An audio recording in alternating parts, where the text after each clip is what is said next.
నదుల అనుసంధానం చేస్తామని మీ అందరికీ హామీ ఇస్తున్నా. ఈ జరిగితే ప్రతి ఎకరాకు నీళ్ళు వస్తాయి. ఇంకో పక్క నేను ముందే చెప్పా, ఇక్కడుండే వ్యక్తులు మీరు చూశారు, ఏ వ్యక్తికి ఓటేస్తే న్యాయం జరుగుతుందో మిమ్మల్ని ఆలోచించమని చెప్పాను. తమిళలో మీరు ఒక మాట చెప్తున్నారు, జగన్మోహన్ రెడ్డి చెప్తున్నాడు, మాట తప్పాడా లేదా అని మిమ్మల్ని అడుగుతున్నా, మడమ తిప్పాడా లేదా అని మిమ్మల్ని అడుగుతున్నా.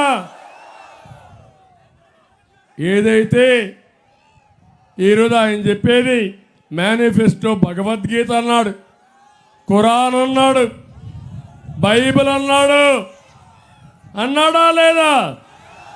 99.5% చేసేసానని చెప్పాడు. చెప్పాడా లేదా? చేస్తే మీ జీవితాలు బాగుపడాలి కదా. పెరిగిందా మీ ఆదాయం? పెరిగిందా తమ్ముళ్ళు మీ ఆదాయం? ఖర్చులు పెరిగాయా లేదా?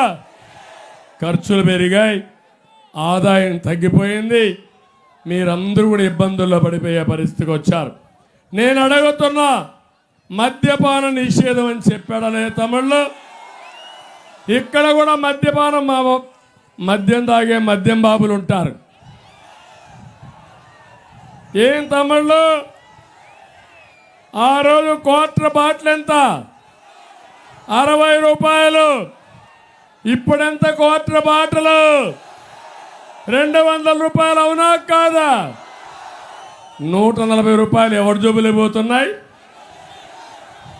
ఎవరి జోబులే పోతున్నాయి? ఎవరి ప్యాలెస్ పోతున్నాయి? అర్థమైందా? అంటే ఏం చెప్పావు నువ్వు? మద్యపాన నిషేధం చేసిన తర్వాత ఓటు అడుగుతారన్నావు.